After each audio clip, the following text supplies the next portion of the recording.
seja bem-vindo a mais um quadro Júlia Responde, que é aquele quadro bacana que eu respondo as perguntas que vocês me fazem aqui no canal. Então, se você gosta desse quadro, comenta aí, compartilha esse vídeo loucamente para mais pessoas conhecerem ele e colocarem as suas dúvidas legais aqui pra gente conversar e bater um papo cabeça. Hoje eu vou responder a dúvida do Anderson Loureiro. Olá, Júlia! Em ações tem um valor que você considera o mínimo necessário para valer a pena? O que influencia isso? Valeu, beijos, top seus vídeos. Daí ele fez uma carinha assim. Anderson, seguinte, essa pergunta é muito interessante porque as pessoas têm um pouco de receio de irem para renda variável, elas acham que tem que ser milionário para começar lá, 50 mil reais, coloca um carro, sei lá o quê. Mas eu vou te dizer que é bem mais fácil você começar a investir em ações e na renda variável do que parece. Existem ações hoje que valem R$4 ou até menos. Isso não significa que são ações boas, mas é só para você entender que sim, é possível você começar investindo com menos dinheiro, não precisa começar com o valor de um carro. Porém, essa pergunta é bastante controversa. Existem várias teorias, vários jeitos de você começar a investir na bolsa.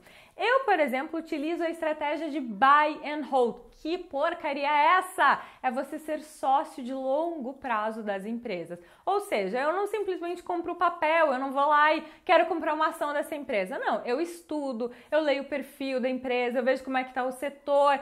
Eu faço uma análise fundamentalista da empresa e do setor que ela está para decidir se vale a pena eu colocar o meu rico dinheirinho suado lá ou não. Dessa maneira, eu não me torno simplesmente alguém que compra papel, mas eu me torno sócia da empresa. Então, por isso, essa é a minha maneira de agir com os investimentos. Tem gente que faz de outras maneiras, compra na alta, vende e tal. Não vem ao caso, eu vou falar da maneira que eu gosto. Bom, essa é a estratégia que eu utilizo e essa é uma estratégia de longo prazo. Quando eu digo longo prazo, é longo mesmo, tipo 20 anos. Não é longo 2 meses, certo? Então tenha isso na cabeça que eu estou virando sócia da empresa por muitos anos. E se duvidar, vou morrer sendo sócia da empresa. Feliz da vida. Alguns cuidados básicos, que eu sou a chata, que sempre repete a mesma coisa, vou falar de novo.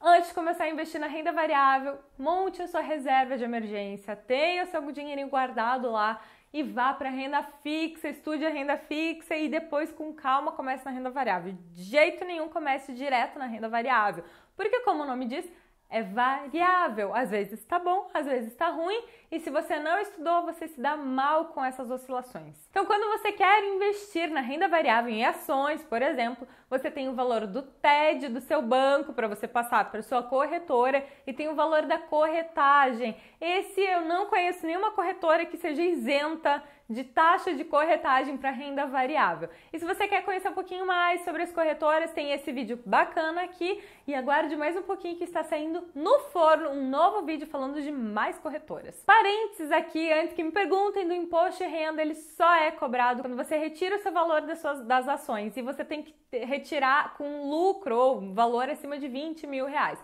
Então, imposto de renda é isso que você precisa saber no momento. Então, no day trade também paga, mas lembra lá atrás que eu falei que eu não faço esse tipo de estratégia, que eu sou buy and hold? Então eu nem vou falar sobre isso e vai confundir a sua cabecinha, então também não vou falar, ok? Então por conta desses custos, TED, corretagem, não é tão interessante você investir aqueles míseros R$4 em uma única ação. É bom que você junte um dinheirinho interessante para começar a investir lá. Digamos de R$500 para cima. Se você não consegue juntar R$500 em um mês, espera um pouco, junta valor de 2, 3 meses, junta um valorzinho mais ou menos perto disso para você conseguir investir e que não vai fazer tanta diferença assim no seu aporte. Porque agora imagina, você vai colocar lá, sei lá, R$20 esperando que comprar 5 ações de R$4, mas sem TED e corretagem você vai comprar meia ação. Não vale a pena, né? Melhor você juntar um montante mais interessante e investir de uma vez só do que ficar investindo de pouquinho em pouquinho. Tem as contas digitais que cada vez estão mais raras, que elas não pagam TED. Então, se você tem, aproveite isso, vale a pena você utilizar essa conta. Então, agora você já entendeu o mercado, já estudou sobre ele, já fez a sua reserva de emergência e vai começar a investir na renda variável. Mas renda variável varia, então as oscilações às vezes vão te dar dor de barriga e às vezes vão te encher os olhos de alegria. Então é bom você tomar cuidado e não começar loucamente a investir de uma vez só na renda variável.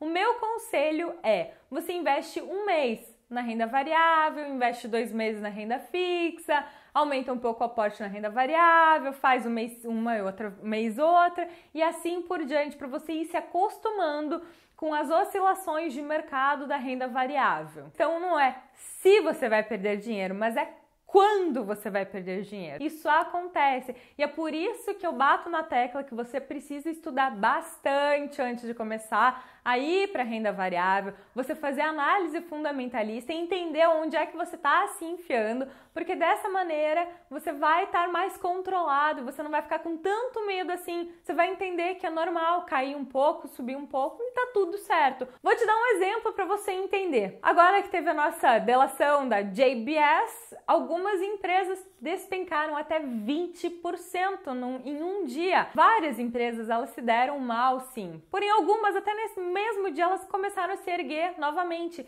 E aquelas empresas boas, que têm uma boa análise, uma boa base, elas já estão de boa hoje, elas já voltaram a crescer, elas já estão com lucro novamente, elas não estão lá ainda no prejuízo e patinando. E é por isso que eu repito novamente, você precisa estudar, porque com certeza você vai ter dias de queda e vai ter dias de alta. O principal para você começar na renda variável não é quando e quanto você vai começar a investir. Não é se vai fazer diferença você investir 10, 500 ou 3 mil reais, mas sim o quanto você se preparou para isso, como você está se sentindo para começar a colocar o seu dinheiro na renda variável.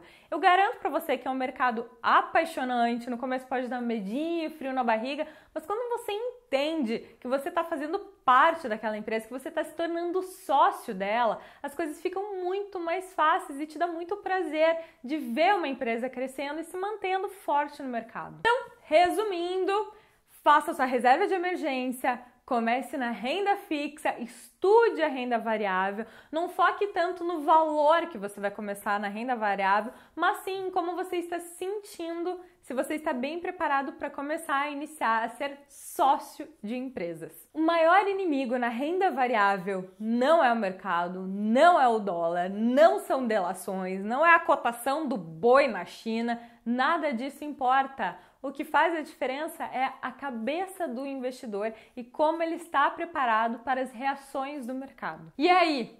Tá se encorajando para começar na renda variável? Tá achando mais legal essa história de ações e se tornar sócio? Então comenta aqui para mim o que você acha desse assunto, se você já está preparado para começar lá ou não. E não se esquece de se inscrever aqui no meu canal, hein? Beijos, até mais! Compartilhar este vídeo deve você.